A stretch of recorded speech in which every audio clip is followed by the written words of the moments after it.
Okay, so welcome to Atlanta Soto Zen Center. This is the 31st, I think, October 31st. And it is the 5th Sunday, which happens 4 times a year. So on 5th Sundays, we do what is called Dharma Combat.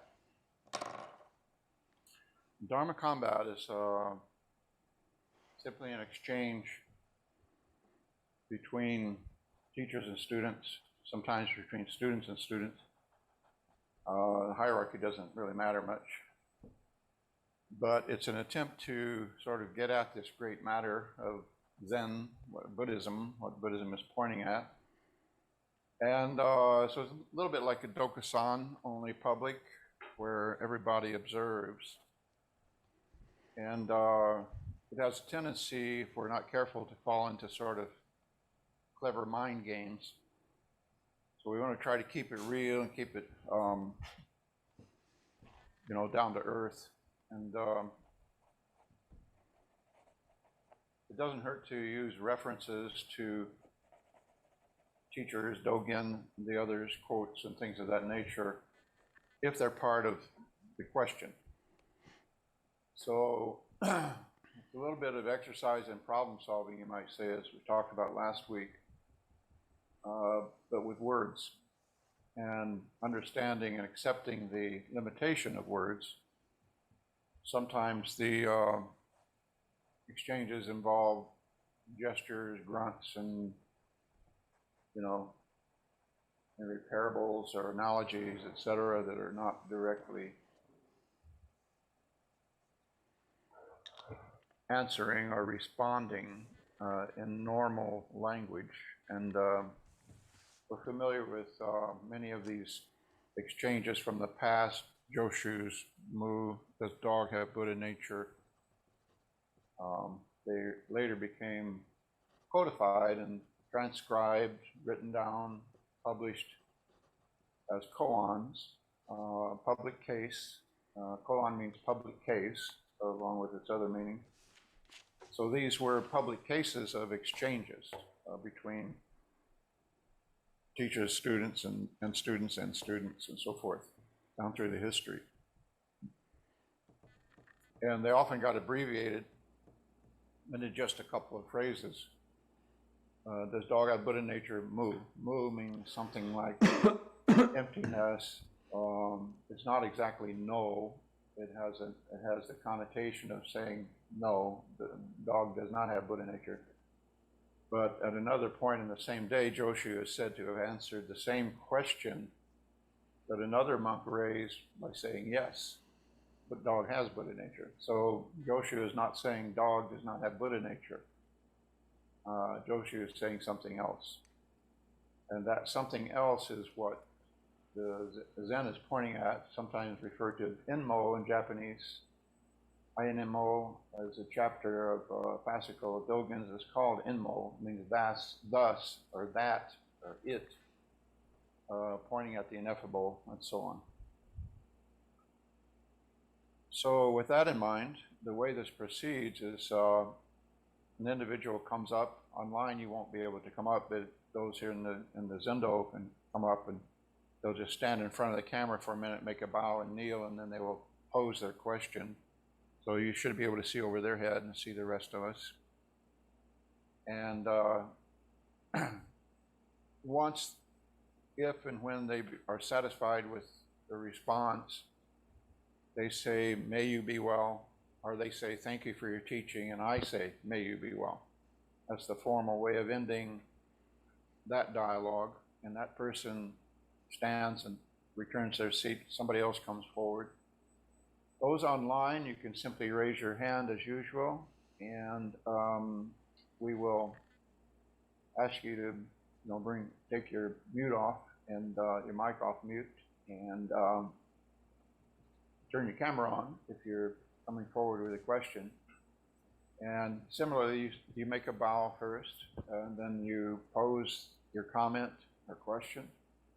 And same thing, I will respond. I may ask others to respond, and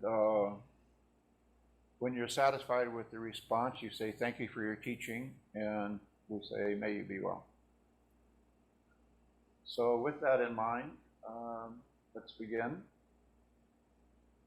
Here's what we call a pregnant pause. We wait for someone to come forward.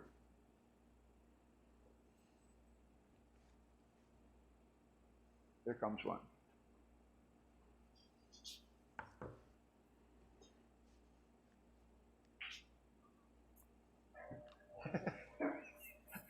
That's the that was like the stick of enlightenment. That was the joint of enlightenment. That's the koan in itself. In the book that we're reading for Monday Night Book Club, a lot of times to get beyond words, to get beyond concepts, that will be sort of an answer to a question we'll smack before. Yep. I was just going to say, I noticed you have the stick of enlightenment, and that it was used during today during our sitting. And I was wondering, I always thought of the stick of enlightenment as for the person that's sitting and that's getting the strike, that it's kind of similar to smacking the floor. But I never really thought about it until, thought about it as an interesting concept since you're sitting in meditation. But I was sitting in meditation today just hearing the noise. Mm-hmm. I was wondering if you could say something since you brought it to the Kyosaku, blow of compassion. You get it in the ear or you get it on the shoulder. And I like to say you get it out there under uncontrolled conditions or you get it here under controlled conditions. So we all hit with the Kyosaku whether we know it or not. And it's called the blow of compassion as well because it's considered, Matsuoka Roshi would call it the direct teaching. We train very diligently in it. It's not a joke. And a lot of places fallen into disfavor. It's not used. It's misunderstood to be a form of violence.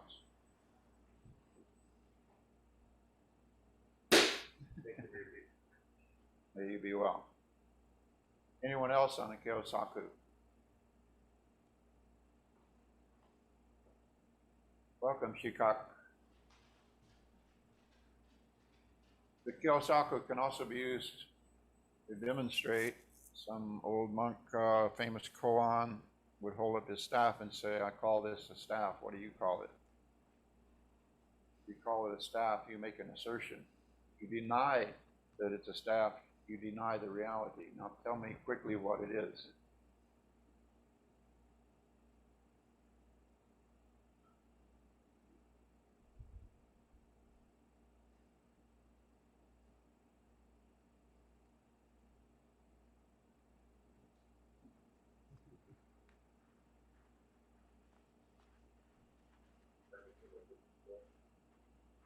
Say it again.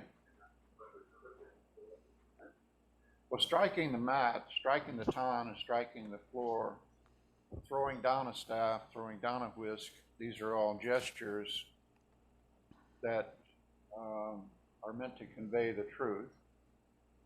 And as we often say in the precepts, affirm or manifest truth, do not speak falsely. We recognize that we cannot but speak falsely. We cannot say the truth. Words, language itself is dualistic. And so sometimes gesture is resorted to in striking with the stick, throwing down the whisk. As you read about, a gesture unfailingly demonstrates the truth. Thank you. Matsuoka Roshi gave a talk where he first raised his arm, large audience, and then he said, I've already demonstrated the truth of Zen by raising my arm.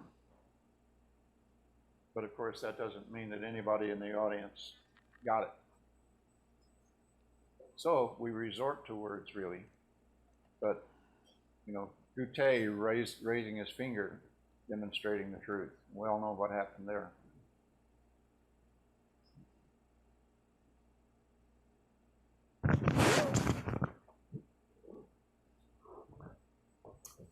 Next.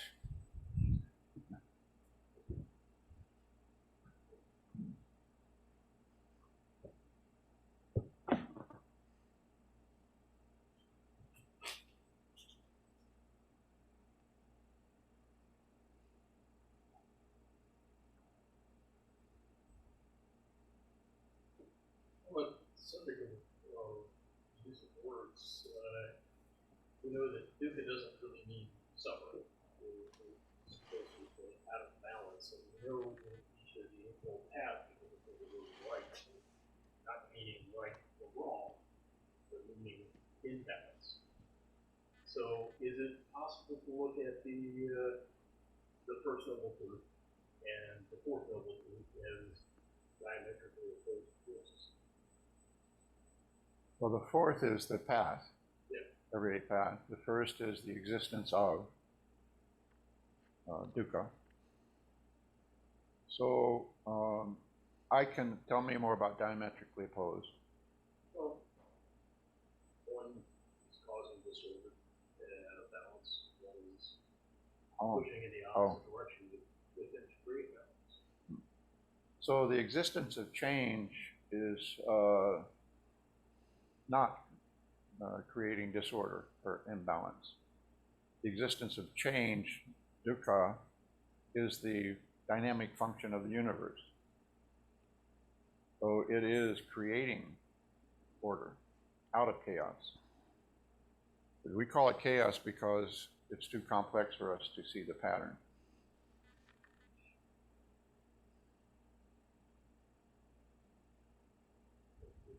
May you be well.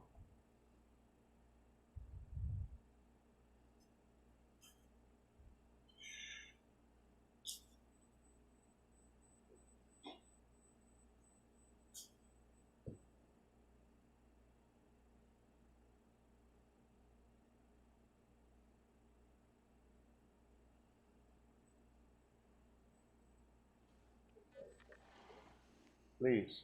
I was thinking of you because I was thinking chaos and order, another dyad for free will and predetermination in a way.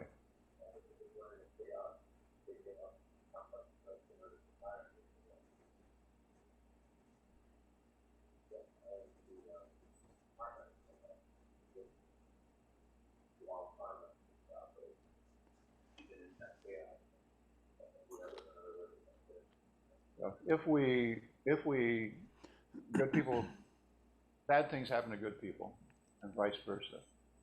If bad things happen to good people, we take it as evidence of a chaotic universe, because there's no rhyme or reason to it. We don't see why this person should suffer this way. Theistic religions say the will of God, is the explanation. And the mysterious mind of God is not to be understood by us mere mortals. But in Buddhism, we don't have an external God, but you can call the universe God if you like. It's just as good a word as universe. But the mysterious functionings of the universe beyond our grasp. Not even Buddha understood this.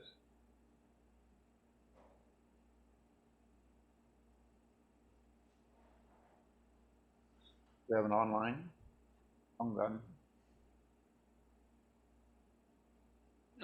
Not a question, but a request. I can understand you very well, but I have yet to understood any of the questioners. So could you please repeat the question? I will repeat the questions. With a request. Okay. I can understand you very well, but I have yet to understood any of the questioners. So could you please repeat the question? I will repeat the questions. With a request. Okay. I can understand you very well, but I have yet to understood any of the questioners. So could you please repeat the question? I will repeat the questions. With a request. There's a digital koan for you. Bears repeating.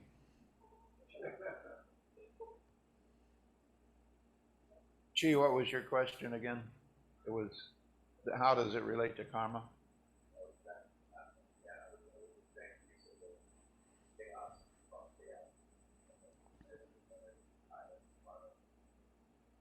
So the question was, my comment that chaos is in effect a higher level of order that we cannot understand or perceive the pattern therein, and so we call it chaos. How does that relate to karma? So my response was, oh, sometimes karma looks orderly. If I kick the fire hydrant, my toe hurts. Sometimes it's pretty obvious. Action and reaction, but they're not, according to Newtonian. So we call it chaos. Uh-oh, why are we getting feedback? Okay. So we call it chaos if it's beyond our ken, if we just cannot see the pattern, if we can't get it, we can't figure it out, it doesn't make any sense. Seems cruel, seems unfair, etc. Why me, Lord? Theistic religions try to explain it as the will of God, those things that human beings are beyond what human beings can grasp. And I think we've always held that Buddhism is pointing at reality. It's not claiming to understand it. It's beyond understanding. And even Buddha did not understand it. He didn't claim to understand it, although the translators who translated the transcriptions from the early teachings would use the word understand quite frequently.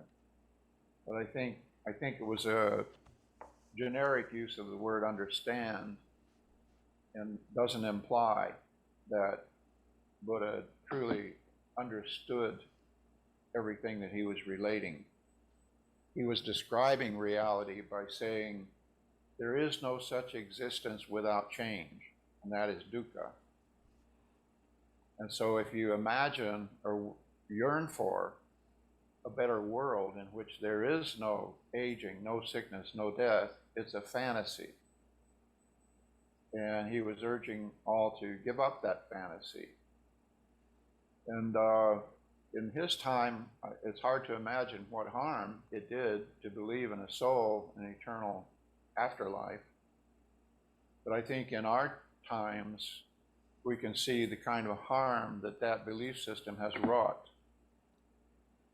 And so in his teaching this, I don't think it was like a Jeremiah where he was railing against conventional decadent wisdom of the time or decadent ideas because they were so harmful. It was just, he was testifying to the truth as he experienced it. And he said, I find no evidence for the existence of the Atman. It's not there. When you take it all apart, there's no there. It's called, and they call it shunyata. And emptiness, again, is a poor, limited, maybe not so poor, but limited translation of shunyata, as is suffering is a very limited translation for dukkha. I think it's better for us to look at dukkha in personal, universal terms. It's just change, and we're caught up in it. And there is no such existence. There is no existence without change. So this is my understanding of the meaning of dukkha, and because we take it personally, we suffer over it.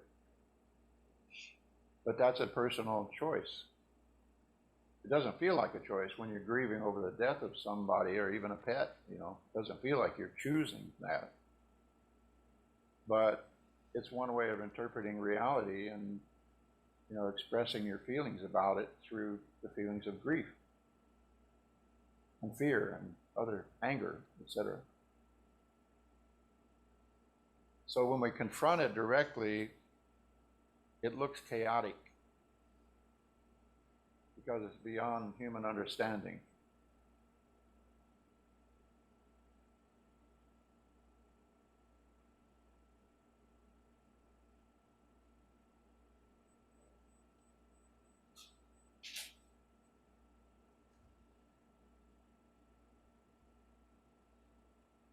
You might hold the mic up to you a little bit. We'll hear it better. It's funny how the questions and what you're talking about kind of coalesced with what I was already pondering. I've been reading about the Four Noble Truths, particularly the aspects of the first noble truth and the idea that suffering should be understood. Could you speak about that, please? Yeah, the way I've heard it expressed most cleanly is with each of the truths, as stated as kind of this is the way it is, take it or leave it, then Buddha issued a challenge or a charge as to what to do about that. And he said, first noble truth, the existence of suffering, that we are to fully understand it. So this is a translator's choice. He may have said comprehend. The Sanskrit, or however this was originally written down, probably had 15 or 20 different connotations. And the translator into English has to choose one or write a whole page on what this word means. So typically, suffering is chosen. Life is suffering, and that's not at all what Buddha said. So in understanding not suffering, but the existence of suffering, we're to understand the existence of change. That nothing exists except by virtue of change.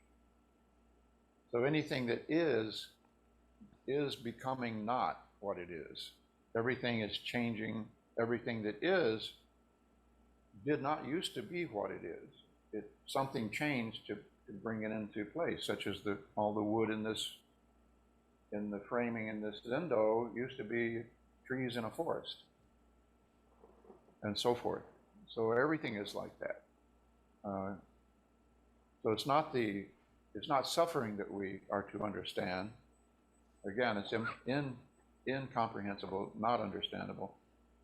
But we are to fully grasp or embrace, comprehend the existence as change. Any existence. That makes sense.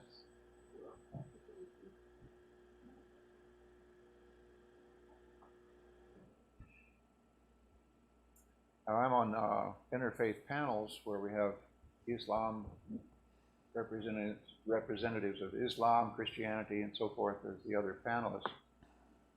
And we talk about these things, and I don't try to couch my terms too much, but you have to accept that what sound like differences in language in these systems may basically reduce to semantics. And so that's the whole thrust of the group out of South Korea for world peace, is to get the religious leaders to find commonalities, find ways to agree, and get beyond language, get beyond the language to the depth of the meaning. And if that can happen, then the theory is that then political leaders can follow the religious leaders into the same compromise or same rapprochement with the other systems. And the big part of the problem is that, especially English language, and it may be true of all Romance languages, they're like we're from a different planet than Chinese and Japanese and so on.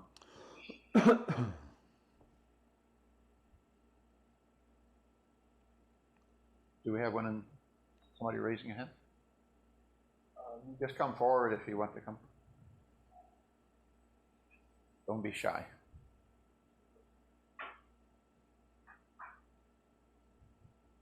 Or hold the mic up to you a little bit there so they can hear better. I look to channel my aggression, hopefully through Zen and with Zen. While I'll never be finished with channeling it, I hope to channel it in a much more quieter place. Yeah. Can you squat to kneel all the way down? Is that comfortable? Better. Is that okay? Yeah. Yeah, okay. That way they can't, blocking. So yeah, I think we can use Zen, and we can get better at it and we can get better at meditation, and we can get better at how we relate to other people in our everyday life. And part of it, I think, is the channeling that you mentioned.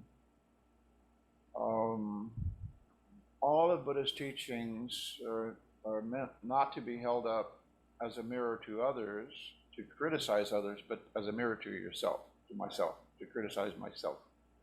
See myself in the mirror of Zen, I can see my faults and my failings, and then I can have a possibility of adjusting and correcting. So that's the kind of channeling that we think is healthy, I think is healthy. You could channel them into more aggression, for instance. You could channel them towards a different chosen target of your aggression.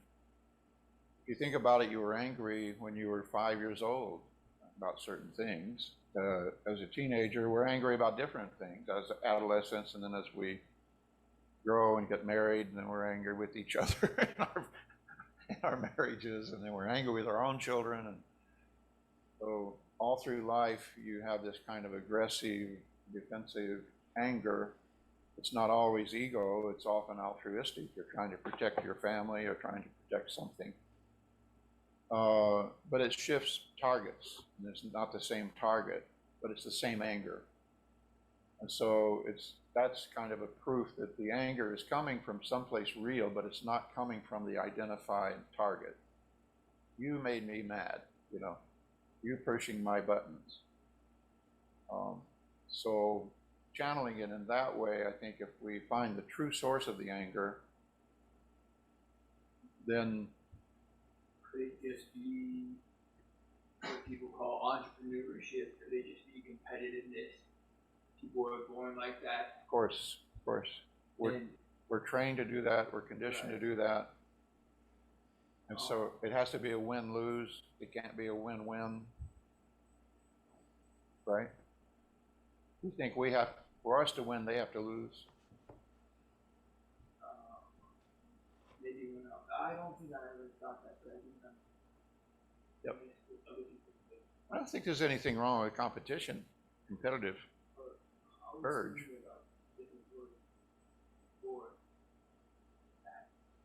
Yep.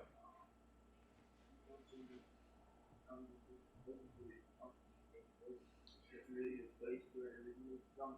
I agree. However, when I look back on certain people that have done wrong, when I look back on certain people that I've had less than stellar relationships with, that I've left them like that, my mind goes there, and I don't want it to go there. Right. You know what I mean? Yep. Blame. So then, you know, my family doesn't like people around me, that kind of thing. Yep. And me going forward, me being in Atlanta, me looking to get a job here, I would like to sooner than later. Your zazen will help, but some training in words helps also. Taoism says when the blaming begins, there is no end to the blame. So part of the coaching is to, when you find yourself blaming others, try to see what you're doing and see your part in it. Also, I mean, all things are like that. It's the knee-jerk reaction is survival or instinctual, and what we're channeling or tempering is those kinds of monkey mind responses to everything. Sitting for long periods of time on the cushion as you're beginning to learn, you become impatient with yourself. Right. And so you want to quit, you want to leave, you want to go do something more interesting, more fun. But if you can stick it out and develop the patience to not quit, to not give up, and to assume that you're not done yet, you know, then it's much easier to have patience with others. Right. Problem solving come back. This is where I do all my problem solving. Yeah, we're doing basic problem solving on the cushion, you know, but what is the problem we're solving? Ourselves. Yeah, same one Buddha solved. And I think you can take from my text, problem definition is more important than problem solving. So what we're trying to do on the cushion is really thoroughly and correctly define the problem. Right. then possibly we can work toward a solution. Right. Yeah. Yeah. Maybe do well.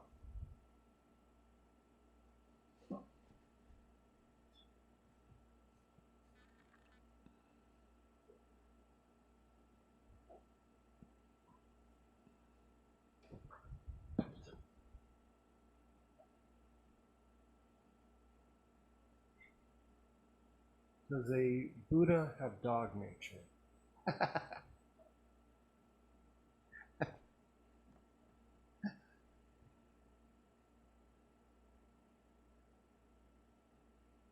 That was my answer. We will. Dogen's original dilemma was, if we have Buddha nature, why is it so hard? Why do we have to work so hard? And after he went to China and came back, he translated the line that says all beings are endowed with Buddha nature or have Buddha nature to say all beings are Buddha nature. And again, another translation from Chinese to Japanese in this case. Or who knows, he may have had an even earlier text. But you can be something without knowing it. You can be a jerk in a given situation, but you think you're being great. We can be, we call ourselves human beings, and that's just a label we throw at it. We have no idea what we are. And so this basic dilemma, what's taking so long? You know, why are we still struggling? I think it's indicated by Buddha's life. It took him 33 years to wake up. And theoretically, he had been, according to the mythology, if you like, he'd been fully enlightened 6 times before. So that's a pretty good illustration of what a quagmire we're born into. How deeply entangling it is, and how, like a swamp, you know, you're like the swamp creature. You're trying to come out of the swamp. And it's a deep and entangling swamp.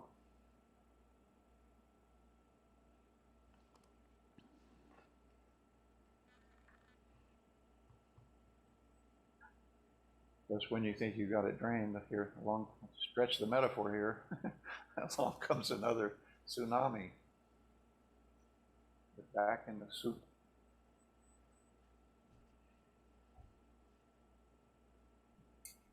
Okay, I see Buddy, Joe, Shecock, John's iPhone, and Cosets. I don't think you have made a comment yet, have you? That's why my hand's up. Oh, okay. You're gonna have to raise your real hand. Those are hard to see. Oh, okay. Looks like a little Shambhala logo. So yesterday I was hiking in the mountains, and it was beautiful in that dreary, drizzly, overcast, low cloud cover kind of way,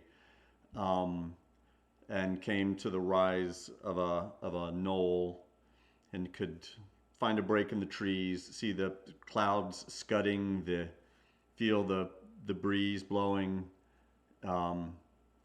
could see decaying leaves on the ground, could hear, when you got lower down, you could hear a river.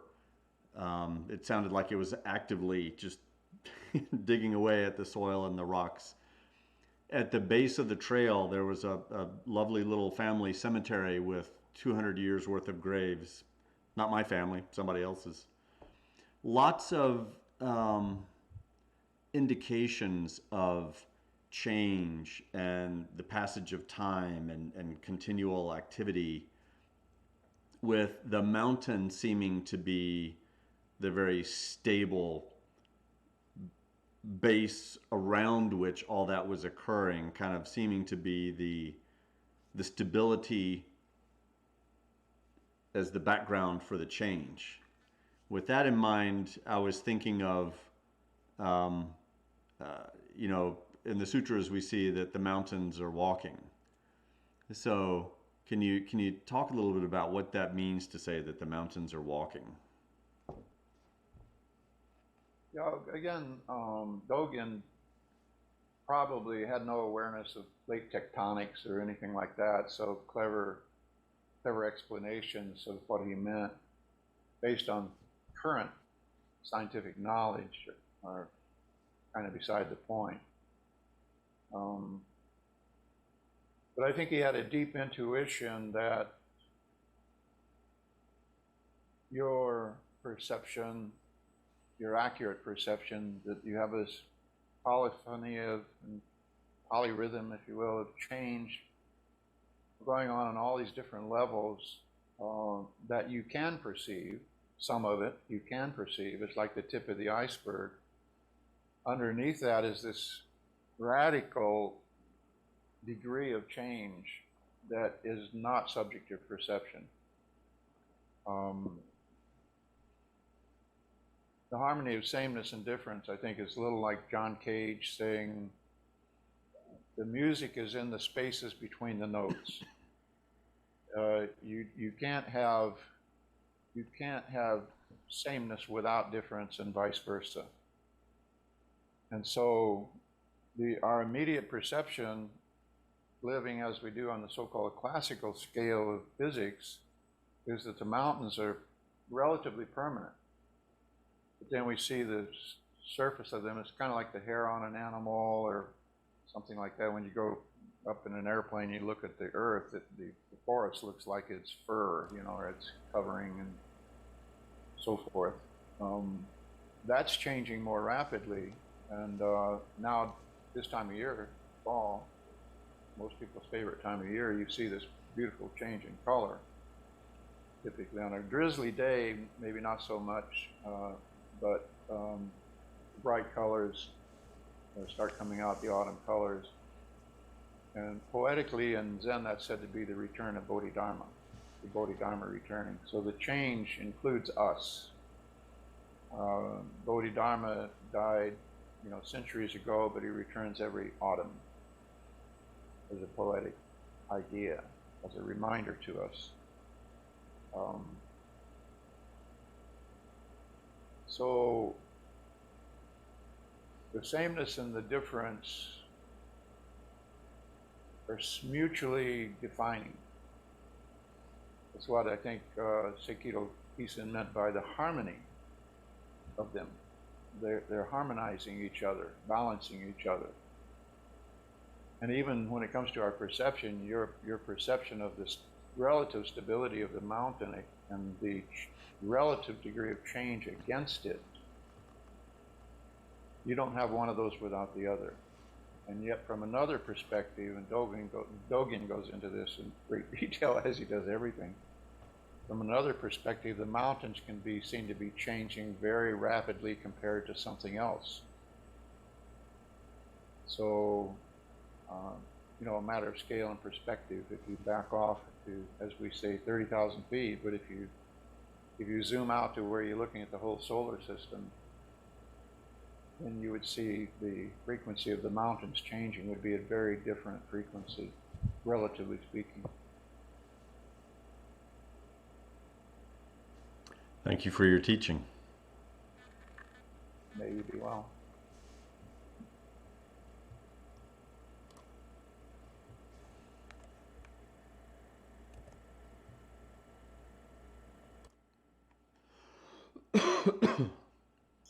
Buddy, you got something? Joe? Peacock? Who's John's iPhone? Who? Which John is that? iPhone's John. Which John? There's Peacock.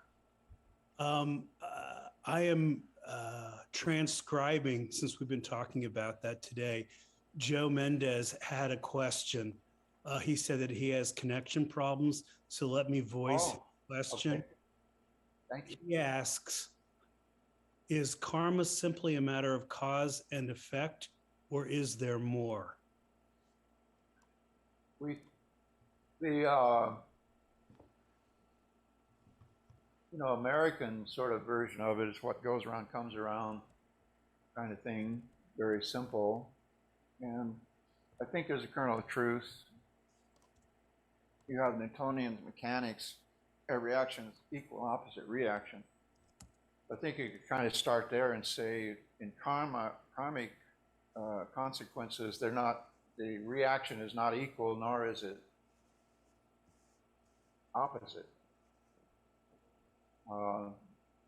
So it's again a chaotic kind of phenomenon that is not so simple that we can capture it that way.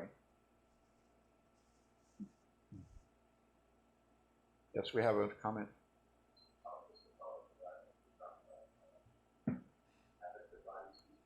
Habits of body, speech, and mind.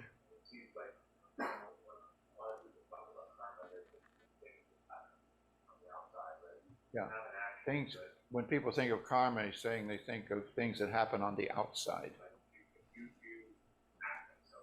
You act some way and an action comes back to you from it.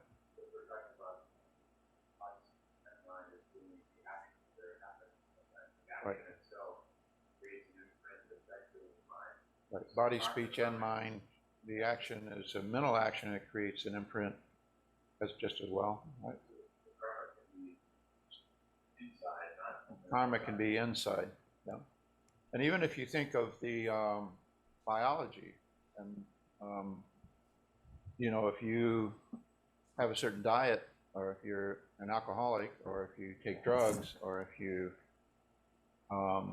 smoke, nicotine, then there's some pretty serious karmic consequences over time to that, but just to you personally, to your body. And that would be, I think, an internal form that you're talking about, chi. But those also lead to external consequences as well on your family and, on everything and everybody around you. So it's not simple, and it's also not individuated. You share the karma of your family. You share the karma of your nation if you go to war, for instance. And we think of it as my individual karma, but actually it's bundled. It's bundled with, bundled with with the territory.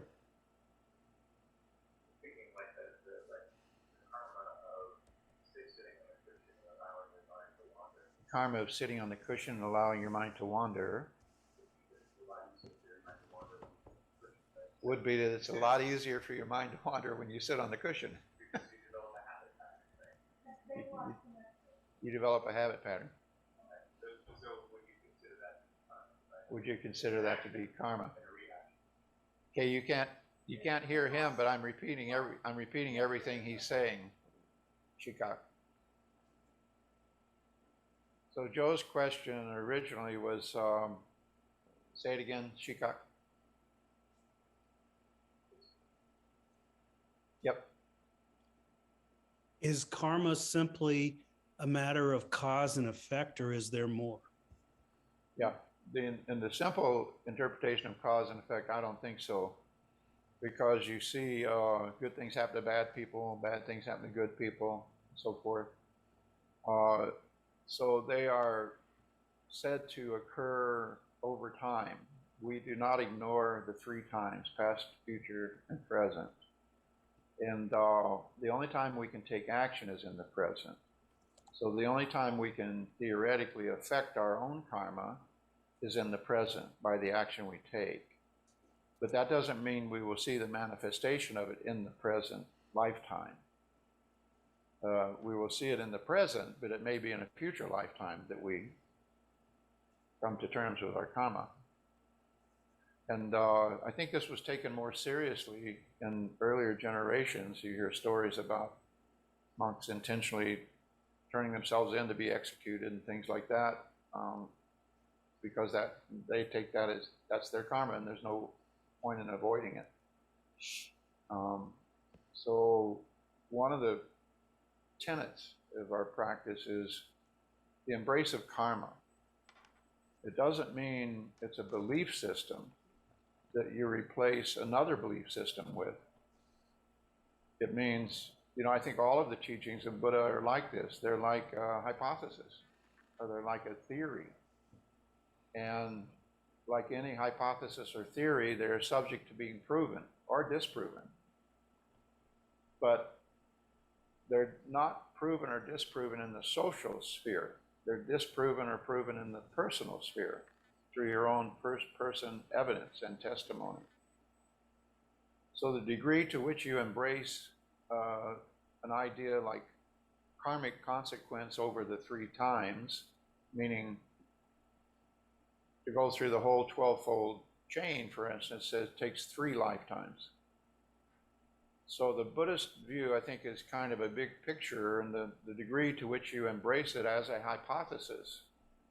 Everybody's got some things they can't explain, and karma can explain a lot of things otherwise unexplainable. But whether it's true or not, on a social or historical or scholarly level, is much less important than what it does for you in your frame of mind and how you go about living your life. Because instead of avoiding potential consequences of karmic action and analysis paralysis and so forth, you may have to step into situations in which you don't know, but you've got to do something about this. And when you do it, you will suffer the karmic consequences one way or the other, good, bad, or indifferent. Zen is a way of action, taking action. And so I think a natural corollary to it is karma. There's going to be effects of those actions. So if you're ready to embrace that, then you are free to act as you will.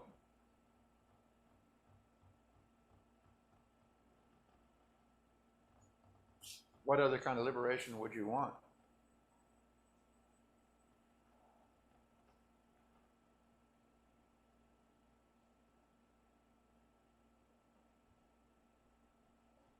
Buddy, I see you popped up.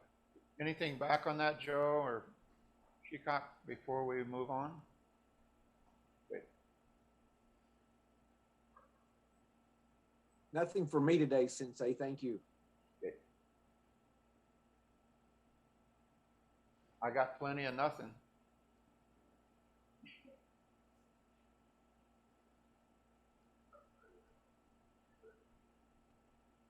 Anybody else in the room? Okay, well, let's make it a brief one.